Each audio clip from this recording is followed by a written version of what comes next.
ഇതിനൊക്കെ അടിച്ചു പഠിപ്പിക്കണം. സർക്കാർ പറയണം പിള്ളേരെ അടിച്ചു പഠിപ്പിക്കാൻ. എന്തായാലും സ്കൂൾ വിജയിക്കത്തുള്ളൂ. എനിക്ക് അടിക്കണം.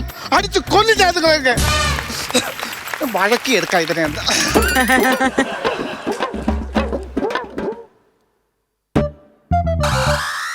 കോശി സാറേ, എന്തോ കാണിക്കുവാ? ഞാനൊന്ന് വഴക്കുവാ. ഞാനോർത്ത് അത് വലിഞ്ഞു കയറാൻ തുടങ്ങുമായിരിക്കും. അങ്ങനെ വലിഞ്ഞു കയറണം. ഈ സ്കൂൾ വലിഞ്ഞു കയറിയെങ്കിൽ മാത്രമേ ഈ സ്കൂൾ മുന്നോട്ട് പോകത്തുള്ളൂ. എന്തോ ഇപ്പോഴത്തെ വിഷയം എന്തുവാ? വിഷയം നോക്കി വെച്ചാല് എനിക്ക് ആകെപ്പാടെ തലയ്ക്ക് പെരുത്തിക്ക് എനിക്ക് ഭയങ്കര ടെൻഷൻ. എനിക്ക് അടിക്കണം. കോശി സാറേ, ഞാൻ ഒരു കാര്യം പറഞ്ഞേക്കാം. ഇവിടെ ഈ സ്കൂൾ ഇടിഞ്ഞു പൊളിഞ്ഞ് അവിടെ ഇവിടെ ഇച്ചിരി പലക അടിച്ച് വെച്ചിട്ടുണ്ട്. അത് ഷാപ്പല്ല അടിക്കാനെ കൊണ്ട്. ഇത് സ്കൂളാ. ഞാനൊരു കാര്യം ഇയാളെ HM ആണോ അതോ MH അടിച്ചിട്ട് സംസാരിക്കുന്നതോ? ഞാനെന്ന് പറഞ്ഞ പിള്ളേരെ അടിക്കുന്ന കാര്യമാണ് പറഞ്ഞത്, അല്ലാതെ കള്ളു കുടിക്കുന്ന കാര്യമല്ല പറഞ്ഞത്. ആണ്ടോടാ, പിള്ളേരെ അടിക്കാൻ പറ്റാത്തതിന്റെ ദേഷ്യത്തിന് തുണിക്കടയുടെ ഫ്രണ്ടിൽ നിന്ന് ബൊമ്മ എടുത്ത് വെച്ച് അടിക്കുന്നത് എന്തുവാ? എന്റെ വാശി എന്ന് പിള്ളേരെ അടി നിർത്തിയോ അന്ന് മണച്ചു വെച്ചാൽ ഞാനിത് എന്റെ വാശി തീർക്കാൻ വേണ്ടി വാശി തീർക്കും. ഈ പിള്ളേരെ അടിക്കുന്ന മാത്രമല്ല ഒരു അധ്യാപകന്റെ ചുമതല എന്ന് പറയുന്നത്. എന്റെ പൊന്നു കോശി സാറേ, ഈ 2 മാസം ഇവിടെ സ്കൂൾ അടച്ചിട്ടു. ഈ 2 മാസത്തെ അവധി എന്ന് പറഞ്ഞാൽ പിള്ളേർക്ക് മാത്രമുള്ള അവധിയാ, സാറുമാർക്കല്ല. സാറുമാർ ഇവിടെ വരണം, എന്നും വരണം ഇവിടെ. അങ്ങനെയാണ് നിയമം. നിങ്ങൾ വന്നോ ഇവിടെ? അതെങ്ങനെ സ്കൂൾ അടച്ചപ്പോ ഞാൻ കാട്ടിക്കയറി പോയില്ലയോ? മിടുക്കൻ, മനസ്സിലായി. കാട്ടിക്കയറി പോയെന്തിനാന്ന് മനസ്സിലായി. എന്തുവാ? എൻവിയോൺമെന്റ് സ്റ്റഡീസ് പഠിക്കാൻ വേണ്ടി പോയല്ലേ? അതൊന്നും പഠിക്കാൻ പോയെന്നല്ല. പിന്നെ ഞാൻ ചൂരിൽ വെട്ടാൻ പോയതാ. കാട്ടിൽ നല്ല വഴക്കമുള്ള ചൂരിൽ വെട്ടിക്കൊണ്ട് വരാൻ വേണ്ടിയാ പോയത്. എന്തിനാ? നല്ല വഴക്കമുള്ള ചൂരിൽ വെട്ടി പാറയിലിട്ട് ഉണക്കി മഞ്ഞൾ തേച്ച് പുഴുങ്ങി ഞാൻ എടുത്തു. പുഴുങ്ങിയ ചോറിൽ ഞാൻ തിന്നിട്ടില്ല. ഇത് ചമ്മന്തി കൂട്ടി അടിക്കാനല്ല, ഇവരെയൊക്കെ ചന്തി നോക്കി അടിക്കാൻ വേണ്ടി ഞാൻ ഉണ്ടാക്കിയത്.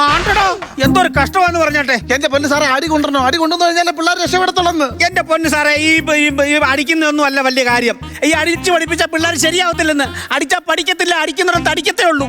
അത് നിങ്ങൾ മനസ്സിലാക്കണം. പിന്നെ നമ്മുടെ ഒരു ചെലവ് വരുന്നുണ്ട് നമുക്ക്. മോളെ കല്യാണമായോ? കല്യാണമല്ല, പിന്നെ ഈ കഴിഞ്ഞ വർഷത്തെ SLC പാസ്സായ പിള്ളേരുടെ ഫ്ലക്സ് നമ്മൾ വെച്ചില്ലല്ലോ. ഒരു 10,000 രൂപ വേണ്ടി വരും എല്ലാവരും കൂടെ പണം വെക്കാനായിട്ട്. എന്താ 10,000 രൂപ? എന്താ ആ പണം 550 രൂപ മതി. 6 പിള്ളേരെ ഇവിടെ ജയിച്ചത്. പിന്നെ നാട്ടുകാർ പഴക്കാൻ വേണ്ടി വെച്ചിട്ട് എന്റെ ഫോട്ടോ വെച്ചിട്ടുണ്ട്. അത് സാരമില്ല. പിന്നെ ഈ പ്രവേശനോത്സവം വരുവാണ്. എന്നാ അത്? ജൂൺ 1-ാം തീയതി സ്കൂൾ തുറക്കും. ജൂൺ 1-ാം തീയതി സ്കൂൾ തുറക്കുന്നു. പ്രവേശനോത്സവത്തിന്റെ കാര്യങ്ങൾ ആരെ ഏൽപ്പിച്ചത്? ഏൽപ്പിച്ചെന്ന് പറഞ്ഞാൽ നമ്മളെ കനകമ്മ ടീച്ചറെ ഏൽപ്പിച്ചേക്കുന്നത്. കനകമ്മ ടീച്ചറാണ് ഏൽപ്പിച്ചത്. ഞാൻ രാവിലെ 8 മണിയായപ്പോ ഇവിടെ വന്നു. 8:30 സാറും വന്നു. അത് ശരിയാണ്, നമ്മൾ കൃത്യസമയത്ത് വരും. കാരണം നമ്മൾ പാലും പത്രമാണല്ലോ. അല്ല, രാവിലെ കറക്റ്റ് സമയത്ത് പറഞ്ഞോക്കില്ലേ? പാലും പത്രമല്ലേ നമ്മൾ. അവർ ചെയ്തോളൂ, നിങ്ങൾ ചൂടാകുമെന്ന് വേണ്ട. നിങ്ങൾ അങ്ങനെ പാലും പത്രം കാര്യം കനകമ്മ ടീച്ചറെ അവരെ തീരുമാനിച്ചു. കനകമ്മ ടീച്ചർ കറക്റ്റ് സമയത്തിന് കുറ്റം ഞങ്ങളെ താമസം എന്താണ്? വരാൻ താമസം എന്ന് പറഞ്ഞാൽ ഞാൻ ഒരു പെണ്ണല്ലേ സാറേ? എനിക്കെല്ലാം ഇട്ടെറിഞ്ഞ് നിങ്ങൾ വിളിക്കുമ്പോൾ വരാൻ പറ്റുമോ? നമ്മളെന്നോട് ഒളിച്ചോടാൻ വേണ്ടിയല്ല ഞാൻ വിളിച്ചത്. ഇവിടുത്തെ പ്രവേശനത്തിന്റെ കാര്യത്തെ പറ്റി സംസാരിക്കാൻ വേണ്ടിയാ വിളിച്ചത്. കണ്ട കോച്ച് സാർ അല്ലേലും അല്ലേലും ഈ കോച്ച് സാർ ഇങ്ങനെ എന്നെ കാണുമ്പോ എന്നെ കണ്ട പാടെ ഈ സാർ അങ്ങ് തുടങ്ങും. എന്നെ എപ്പോ കാണുന്നു അന്നേരം അങ്ങ് തുടങ്ങിക്കോളുക. ഞാൻ ഇവരെ കണ്ടിട്ടില്ല, എപ്പോഴും ഇവരെ കാണത്തില്ല. ഇപ്പൊ പോലും ഇവരെ എനിക്ക് കാണത്തില്ല. അതെങ്ങനെ കാണുന്നത്? ആദ്യം ആ വളർന്നു നടക്കുന്ന ബിരുദം വെട്ടണം, എന്നാലേ എന്നെ കാണത്തുള്ളൂ. സേവന ഭാരത്തിന് പിള്ളേരെ കണ്ട് വെട്ടിക്കാനിരിക്കുക ഈ പുരികം. അതുവരെ എനിക്ക് ഒട്ടടിച്ച് നടക്കാൻ പറ്റത്തില്ല. സാറേ അങ്ങോട്ട് മാറിയുന്നേ. കനകമ്മ ടീച്ചറെ, ഞാൻ ഒരു സംശയം ചോദിക്കട്ടെ? ചോദിച്ചാട്ടെ സാർ. 8Bയിൽ അതുലെന്ന് പറഞ്ഞൊരു ചെറുക്കനില്ലേ? അതിൽ പി മോഹനൻ. അവൻ എല്ലാ വിഷയത്തിലും ജയിച്ചിട്ടില്ല. എന്നിട്ട് നിങ്ങൾ എന്തിനാ അവനെ 9-ാം ക്ലാസ്സിലോട്ട് ജയിപ്പിച്ച് കയറ്റിയത്? അല്ല സാർ നോട്ട് ചെയ്തായിരുന്നില്ല? ഞാൻ നോട്ട് ചെയ്യാനാണല്ലോ ഞാൻ വിട്ടിരിക്കുന്നത്. യാതൊരു പറയുന്ന ചെറുക്കൻ എന്റെ ഒരു വേണ്ടപ്പെട്ട ഒരു പയ്യനാ, അതുകൊണ്ട് ഞാൻ ജസ്റ്റ് ഒന്ന് ബന്ധുക്കാരെ ജയിപ്പിക്കാനാണോ ഈ സർക്കാർ ശമ്പളം വാങ്ങിച്ചോണ്ടിരിക്കുന്നത് ഇവിടെ? അത് നടക്കത്തില്ല ഇവിടെ പരിപാടി. ജയിപ്പിച്ചോണ്ട് ഗുണമുണ്ടെന്ന്. എന്താ ഗുണം? ഈ ചെറുക്കൻ പഠിച്ച് വിദ്യാഭ്യാസമൊക്കെ നേടി എന്തെങ്കിലും ഗൾഫിൽ പോയി കഴിഞ്ഞാൽ എനിക്ക് 2 മുട്ടായി കിട്ടിയാൽ എന്താ പുളിക്ക് പോവും? 8-ാം ക്ലാസ്സിൽ പഠിക്കുന്ന അതുല് ജയിച്ച് പഠിച്ച് ഗൾഫിൽ പോയിട്ട് വരുമ്പോ ടീച്ചർക്ക് മുട്ടായി കൊണ്ട് തരുമെന്ന്. ആ സമയത്ത് ടീച്ചർക്ക് മുട്ടായി അല്ല ആവശ്യം, പിന്നെ കോടാലി തൈലവും കുഴമ്പും അവൻ കൊണ്ട് തരേണ്ടത്. അതൊക്കെ ചൊളിഞ്ഞു പോകാൻ സമയത്തേക്ക്. അയ്യോ, എനിക്ക് അത്ര പ്രായമൊന്നുമില്ല സാർ, ഇങ്ങനെ ചുമ്മാ സംസാരിക്കും. അപ്പൊ എനിക്കൊരു കാര്യം എനിക്ക് മനസ്സിലായി. എന്തുവാ? കനകമ്മ ടീച്ചർക്ക് അധ്യാപക വൃത്തി എന്താണെന്ന് അറിയാമോ? അങ്ങനെ എന്നോട് ചോദിക്കരുത്. എനിക്കറിയാം. രാവിലെ എഴുന്നേറ്റ് പല്ല് തേച്ച് കുളിച്ച് അടിച്ച് അടിച്ച് സ്കൂളിൽ വരണം, അത് നേരത്തെ. അങ്ങനെയാണ് ഒരു അധ്യാപകൻ വൃത്തി കാണിക്കേണ്ടത്. ഇത് ബിടെക് പാസ്സായതാണോ കട്ടെടുത്തോണ്ട് ഓടിയതാണോ? കാര്യം പറയാം. അടുത്ത അധ്യയന വർഷം തൊട്ട് അമ്മണിയെ ഇവിടെ കഞ്ഞി വെക്കാനും ചോറ് വെക്കാനും നിർത്തണ്ട. അവിടെ വെപ്പത്ര ശരിയല്ല. അമ്മളിയുടെ വെപ്പല്ല ശരി അല്ലാത്തത്, അവളെ നോക്കിയുള്ള നിങ്ങളുടെ നിപ്പ ശരിയല്ലാത്തത് കേട്ടോ. അത് ശരിയാ. ഈ അധ്യാപകൻ എന്ന് പറഞ്ഞാൽ എന്താണെന്നറിയാമോ? അറിവെന്ന് പറഞ്ഞാൽ ഒരു മഴത്തുള്ളിയാണ്. ഈ പല പല മഴത്തുള്ളികൾ ചേർന്ന് അറിവ് ഒരരുവിയായി മാറും. ആ അരുവിയിൽ വീണ്ടും അറിവാകുന്ന മഴത്തുള്ളി വീണ് ആ അരുവി ആറായിട്ട് മാറും. അതാര് വീതിക്കും അപ്പൊ അത് ആറായിട്ട്? ആറെന്ന് പറഞ്ഞ പുഴയായിട്ട് മാറുമെന്ന്. എന്നിട്ട് ഇവിടുത്തെ പിള്ളേരെല്ലാം പിഴയായിട്ടതല്ലേ മാറുന്നത്? എന്നിട്ട് ഈ പുഴയിൽ വീണ്ടും അറിവാകുന്ന മഴത്തുള്ളി വീണ് ഇത് മഹാസാഗരത്തിലേക്കും. അപ്പൊ സാർ പറഞ്ഞു എച്ചപ്പോ പറഞ്ഞു വരുന്നെന്ന് പറഞ്ഞു കഴിഞ്ഞാൽ ഈ കുഞ്ഞുങ്ങളെ കടലിൽ കൊണ്ടുവച്ച് പഠിപ്പിക്കണം, അത്രയല്ലോ. ഇവിടൊക്കെ അതല്ല, മരച്ചുവട്ടിൽ. കടലല്ല, മരച്ചുവട്ടില്ല. പഴയ കാലഘട്ടങ്ങളിൽ മരച്ചുവട്ടി വെച്ചായിരുന്നു പഠിക്കുന്നത്. വിദ്യാഭ്യാസത്തിന്റെ ആ കാര്യം ഒന്ന് പറഞ്ഞേ. ആ ഗുരുകുല വിദ്യാഭ്യാസമാണ് ഞാനും ഇപ്പൊ ഫോളോ ചെയ്ത് വരുന്നത്. സാർ ആവശ്യമില്ലാത്ത കാര്യം പിള്ളേരെ പറഞ്ഞു പഠിപ്പിക്കില്ല. അത് ഞാൻ കോച്ച് സാർ പറയുന്നതിന് പിന്താകുന്നു. എന്താണെന്നറിയാമോ സാറേ, നമ്മുടെ സ്കൂളിൽ ചില തലതെറിച്ച പിള്ളേരുണ്ട്. എന്റെ പൊന്ന് സാറേ, കഴിഞ്ഞ അധ്യയന വർഷത്തിൽ ഞാൻ എന്റേതായിട്ടൊരു പാഠ്യരീതി അങ്ങോട്ട് ഇറക്കി. അതായത് ഈ ബാക്ക് ബെഞ്ചിലിരിക്കുന്ന പിള്ളേരെ കൊണ്ടുവന്ന് ഫ്രണ്ടിലിരുത്തി. എന്റെ ദൈവമേ, ആ 10ാം ക്ലാസ്സിൽ പഠിക്കുന്ന ചിലവന്മാർ എന്നെ നോക്കുന്ന നോട്ടം കണ്ടിട്ട് എന്റെ പൊന്ന് സാറേ ഇതിൽ പേത വരുന്നു. ഈ സന്ദീപ് എന്ന് പറയുന്നത് PK സന്ദീപ് എന്ന് പറയുന്ന ചെറുക്കനുണ്ടല്ലോ, മര്യാദക്കില്ല, ഞാനൊരു ടീച്ചറാടാ, നല്ലപോലെ നോക്കണമെന്ന് പറഞ്ഞപ്പോ ഇവൻ ബാഗിന്ന് വടിവാളിങ്ങി വലിച്ചെടുക്കുക. തിളക്കം കണ്ട മതി കാണാത്ത മതി 100 110. ഞാൻ ഓടി വന്ന് സ്റ്റാഫ് റൂമിൽ കയറി പാത്തിരുന്നു സാറേ. എന്റെ പൊണ്ണ് ടീച്ചർ, അത് വടിവാളല്ല, പിന്നെ സ്റ്റീലിന്റെ സ്കെയിലാ അത്. അത് കണ്ടിട്ട് ടീച്ചർ ഓടിയോ? ഞാനന്ന് ഓടത്തില്ല. ഞാൻ ഓടി എന്നാലും ഇതുപോലെ ഓടിപ്പോയി. ഈ ചെറുക്കൻ ഈ സ്റ്റീലിന്റെ സ്കെയിൽ കറക്കി എറിഞ്ഞു. അത് പുറത്ത് വന്നുള്ളപ്പോ ഭയങ്കര വേദനയാണ്. ഇവിടെ തൊട്ട് നോക്കിയേ, കുഴിഞ്ഞിരിക്കുന്നേ. കാണിക്ക ഭയങ്കര വെട്ടല്ല, അവൻ അതിൽ വെച്ച് എറിഞ്ഞതാ. പിന്നെ ഞാൻ ഇവിടെ TTC എടുത്ത് വന്നതേ TT എടുക്കാൻ വേണ്ടിയല്ല, എനിക്ക് വയ്യ ഇങ്ങനെയുള്ള മല പഠിപ്പിക്കാൻ വേണ്ടി.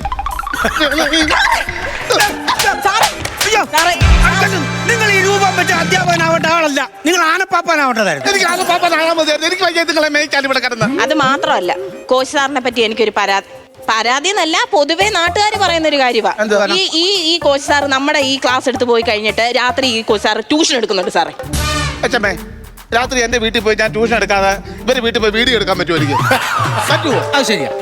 എന്റെ കാര്യങ്ങൾ എനിക്ക് നടന്നു പോകണം. അത് ശരിയാ, അത് പറഞ്ഞതിനകത്ത് അർത്ഥമുണ്ട്. അല്ല, ഞാൻ പറഞ്ഞതേ ഉള്ളൂ. നമ്മളിപ്പോ വന്ന എന്താന്ന് വെച്ച് കഴിഞ്ഞാൽ ഇവിടുത്തെ പ്രവേശനോത്സവത്തിന്റെ കാര്യമൊക്കെ പറയാനൊക്കെ നമുക്ക് തർക്കണം. പക്ഷെ ഞാൻ ഒരു കാര്യം കൊണ്ട് ഉന്നയിക്കാൻ, നിങ്ങൾ അത് അംഗീകരിച്ചു തരണം. എന്തോ ടീച്ചറെ? ഈ പ്രവേശനോത്സവത്തിന് വേണ്ടുന്ന കാപ്പി അങ്ങനെയുള്ള ചെറുകടികളൊക്കെ ഞാൻ തരാം. കഴിഞ്ഞ അധ്യയന വർഷം സാറേ പ്രവേശനോത്സവത്തിന് ഞാനല്ലേ സാറേ ഒന്നാൽ കിടിലോ ഒരു ചെമ്പ് കുമ്പളപ്പം ഉണ്ടാക്കിയത് കൊണ്ടുവന്നത്. അതാ കുമ്പളപ്പമായിരുന്നു അത്. അയ്യോ, MLA വന്നപ്പോ പടക്ക വന്നും പറഞ്ഞിട്ട് ഇത് കത്തി ചെറിയ ഇത് പൊട്ടുവോ അതുമില്ല. പിന്നെ MLA ചമ്മട്ടാന്ന് പറഞ്ഞ് കൈയടിച്ച് കയറ്റുമായിരുന്നു പൊട്ടിന്ന് പറഞ്ഞിട്ട്. കുമ്പളപ്പമായിരുന്നു അത്, പറയട്ടായിരുന്നു അത്. പിന്നെ വേറെ കാര്യം പറയാനുള്ളത്, നമ്മൾ ഈ കഴിഞ്ഞ അധ്യയന വർഷം നമ്മൾ കുറച്ച് പുറമോട്ടായിരുന്നു. മൂട്ട കടിക്കുന്ന സൂചിക്കുന്നുണ്ട്, ഇനിച്ചിന്ന് പറ. പുറമോട്ടായിരുന്നു. പിന്നെ നമുക്ക് അടുത്ത വർഷം കുറച്ച് കുട്ടികളും കൂടെ പിടിക്കണം. ഇതിൽ അടച്ചുപൂട്ടിക്കളെ സ്കൂൾ. എന്റെ പൊന്ന് HMA, ഞാൻ വാക്ക് നൽകുവാണ്, ഒരു 10-35 പിള്ളേരെ ഈ കനകമ്മയുടെ നേതൃത്വത്തിൽ ഇവിടെ എത്തിച്ചിരിക്കും. കനകമ്മ ടീച്ചർ പറഞ്ഞ എനിക്ക് വിശ്വാസം. കോശി സാറ് എത്ര പിള്ളേരെ കൊണ്ടുവരും? എനിക്ക് വയ്യ ഇങ്ങനെ തണ്ടി അടിച്ച് നടക്കാൻ. പിള്ളേരെ വേണം, അത് വേണം എന്നുകൊണ്ട് പറയാൻ. ഞാൻ കല്യാണം കഴിച്ചിട്ടില്ല. കല്യാണം കഴിച്ച് പിള്ളേരുണ്ടായിരുന്നു, ഞാൻ ഇവിടെ കൂടെ ചേർക്കായിരുന്നു. തോറ്റാലും എനിക്ക് വിഷയമില്ലായിരുന്നു. ഞാനിവിടെ ജോയിൻ ചെയ്തപ്പോ മുതൽ ചോദിക്കണം, എന്താ ഈ സാറ് കറക്റ്റ് സമയത്ത് കല്യാണം കഴിക്കുന്നത്, എന്താ ജാതക ദോഷം അങ്ങനെ എന്തെങ്കിലും ഉണ്ടായിരുന്നു? അല്ല, അത് സംഭവം അതല്ല.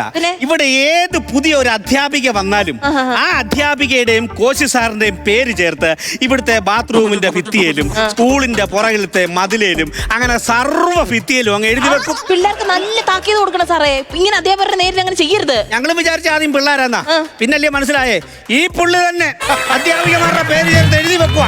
അവസാനം PTA ഇത് കണ്ടുപിടിച്ചു, കോശിയെ ശരിക്കങ്ങ് പൂശി കോശിയുടെ ചോക്ക് ഓടിച്ചു കളഞ്ഞു. പിന്നെ അങ്ങനെ കല്യാണം കഴിക്കും.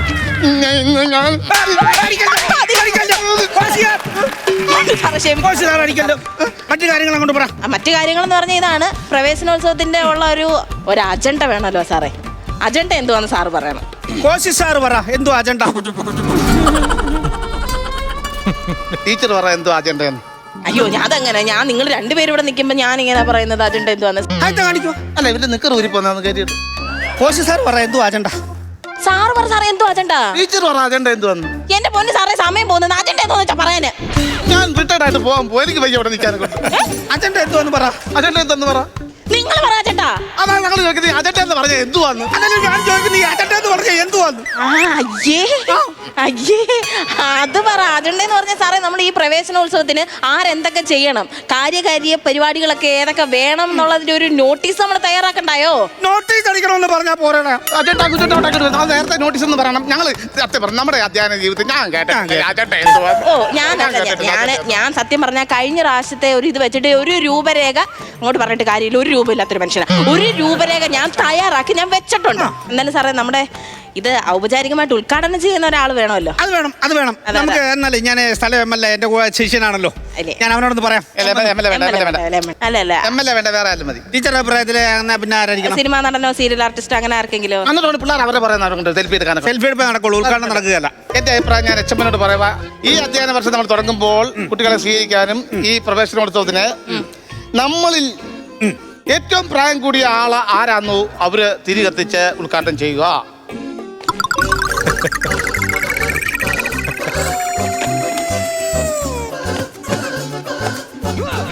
HM കത്തിക്ക്. എന്തിനാ? ഏറ്റവും പ്രായം കൂടിയ ആളെന്നല്ലേ പറഞ്ഞത്? അങ്ങനെ വെച്ച് നോക്കുമ്പോ എന്നെക്കാട്ടിൽ മൂത്തതാ കോശി സാർ, എനിക്കറിയാം. തലേ മൊത്തം കരിവാരി തേച്ചൊക്കെ അല്ലയോ? ഞങ്ങളുടെ വീട്ടിൽ വിറകടുപ്പി വെക്കുന്ന മീൻ ചട്ടിക്ക് പോലും ഇത്രയും കളറില്ല. ചുമ്മാ വന്നേക്കും, എനിക്കറിയാം. എന്നെക്കാട്ടിൽ പ്രായമുള്ളത് ഇവിടെ റെക്കോർഡ് ഇരിപ്പുണ്ട്. ഞാൻ പിന്നെ ഇത് കറപ്പിക്കുന്നില്ലെന്നേ ഉള്ളൂ. ആര് പറഞ്ഞു? നിങ്ങൾക്ക് പ്രായം കൂടുതൽ? എനിക്കല്ല, കോശി സാറിന്റെ പ്രായം. കോച്ച് സാറിന്റെ പ്രായം കൂടുതൽ, കത്തിച്ചോണ്ടാ മതി. അങ്ങനെ ടീച്ചറും കത്തിച്ചാ മതി. എന്തുവാ? എനിക്ക് പ്രായമൊന്നുമില്ല, ചെറുപ്പക്കാരി. ടീച്ചറിന്റെ കാലിന്റെ മുട്ടിന്റെ പുറയില് പലക വെച്ച് കെട്ടിക്കൊല്ലി പറഞ്ഞു വീടായിരിക്കാൻ വേണ്ടി. എനിക്ക് പ്രായമൊന്നുമില്ല. ഞാൻ പറഞ്ഞ HMക്കുന്നോണ്ട് ഞാനൊന്നും പറയുന്നില്ല കേട്ടോ. ഒട്ടും പ്രായമില്ല. ഇല്ല. എന്താണ് ഞാൻ ആ സത്യം വെളിപ്പെടുത്താം. എന്താണ്? സ്കൂൾ അടച്ച സമയത്ത് ഇവിടുന്ന് പോയപ്പോൾ ടീച്ചറുടെ കയ്യിൽ നിന്ന് ഇവിടെ എന്തെങ്കിലും കളഞ്ഞു പോയാൽ, എന്റെ ഒരു സ്ലൈഡ് അല്ല അല്ലാതെ വെളിപിടിച്ചൊരു സാധനം ഇവിടെ കളഞ്ഞു പോയിട്ടുണ്ടോ? കയ്യിൽ നിന്ന് കളഞ്ഞു പോയിട്ടുണ്ടോ? ചെരുപ്പിന്റെ ഹീല്. അല്ലല്ല, അതല്ല അത് നോക്കാൻ ഭയം, അതുകൊണ്ട് അത് കളഞ്ഞിട്ട് പോയി. അതിന്റെ കൈ കെട്ടി ഞാൻ മറ്റേ പറഞ്ഞ സംഭവം പറഞ്ഞില്ലേ, എന്തോ അതേ വേണേ വെളിപ്പെടുത്താം. ഇവർ ആധാർ കാർഡ് പറഞ്ഞു വരുമ്പോ ഞങ്ങളെക്കാട്ടിലും 5 വയസ്സിന് മൂത്തമായി പുള്ളിക്കാരൻ. ഇവര് കള്ളം പറഞ്ഞു ഇവിടെ പെൻഷൻ ആകാതെ നിന്നിട്ട് ഈ പരിപാടി ഇറക്കിക്കൊണ്ടിരുന്നത്. അപ്പൊ നിങ്ങൾ തന്നെ വിളക്ക് കത്തിക്കണം എന്നാണ് ഞങ്ങളുടെ അഭിപ്രായം. ഇല്ല എനിക്കിത് നിങ്ങൾ ചുമ്മാ കള്ളം പറയുക. ആധാർ തെറ്റാ. സത്യത്തിലേ എന്താ ഈ പ്രവേശനോത്സവത്തിന്റെ അന്ന് ടീച്ചർക്ക് റിട്ടയർമെന്റ് തന്നു വിടാനാ ഞങ്ങളുടെ പ്ലാൻ. അതെന്തിനു സംസാരം? അത് ചുമ്മാ ഈ ചതിക്ക് കൂട്ടി നിൽക്കരുത്. അതാണ് കറക്റ്റ്. പ്രായമില്ലെന്ന് എനിക്ക് കറക്റ്റ്. ഇനിയും കിടക്കും എന്റെ സർവീസ്. സാർ ചുമ്മാ പറയില്ല. ഞാൻ പറഞ്ഞ ഒരു പരിപാടിക്ക് ഞാൻ നിൽക്കത്തില്ല. ടീച്ചർക്ക് റിട്ടയർമെന്റ് എടുത്ത് വാങ്ങിച്ച് പോയേ പറ്റുള്ളൂ. സാറേ ഞാൻ ചെയ്യുന്ന തൊഴിലെ സത്യം ചെയ്ത് പറയുമ്പോ എനിക്ക് പ്രായക്കുറവാണ്. ഞാൻ നിങ്ങൾ അങ്ങനെ പറഞ്ഞു വിട്ടാലും ഞാൻ ഇവിടെ പോകത്തില്ല. എന്റെ കൊക്കിന് ജീവനുള്ള കാര്യം വരെ ഞാൻ പിള്ളേർക്ക് അറിവ് പറഞ്ഞു കൊടുക്കും. ഞാൻ എന്റെ മക്കളെ വിട്ട് ഞാൻ പോകത്തില്ല. സത്യമായിട്ട് ഞാൻ പോകത്തില്ലേ?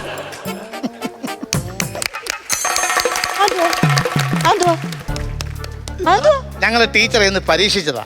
കാരണം ഉള്ളിന്റെ ഉള്ളിൽ ഒരു സങ്കടവും കുഞ്ഞുങ്ങളോട് സ്നേഹമുള്ളതുണ്ടോ എന്നറിയാൻ വേണ്ടി ഞങ്ങളിന്ന് പരീക്ഷിച്ചതാ. അപ്പൊ ടീച്ചറിന്റെ മനസ്സിൽ അതുണ്ട്. ഇനിയുള്ള അധ്യയന വർഷം നമ്മൾ 3 പേരുമാണ് ഇവിടുത്തെ ക്ലാസ് എടുക്കുന്നത്. ടീച്ചർ പഠിപ്പിച്ചു പോകുമ്പോൾ കുറെ കേട്ട് ഞങ്ങൾ വരും. ഞങ്ങൾക്കൊന്നും അറിയത്തില്ല, അതുകൊണ്ട് നമ്മൾ ഒന്നിച്ച് ഈ ക്ലാസ് തുടരും. മനസ്സിലായില്ലയോ? ടീച്ചറെ ഒന്ന് കളിപ്പിക്കാൻ വേണ്ടി കോശി സാർ ഉണ്ടാക്കിയ ഒരു പ്ലാൻ ആയിരുന്നു.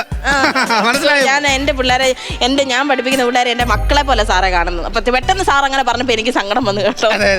അപ്പൊ ഒരു കാര്യം ചെയ്യാം, ഈ പ്രവേശനോത്സവം നമുക്ക് 3 പേർക്കും കൂടെ അങ്ങ് അടിച്ചങ്ങ് പൊളിക്കാം. അടിച്ചു പൊളിക്കാനോ പറഞ്ഞാൽ അടിച്ചു പൊട്ടിക്കാനല്ലോ പറഞ്ഞു. നല്ല സാറാവും. അപ്പൊ ഞാനതൊക്കെ പറയട്ടെ. അപ്പോ ഈ പുതിയ അധ്യയന വർഷത്തിൽ അറിവിന്റെയും അക്ഷരത്തിന്റെയും ലോകത്തേക്ക് ചുവട് വെക്കുന്ന എല്ലാ കുരുന്നുകൾക്കും ഞങ്ങളുടെ ആശംസകൾ.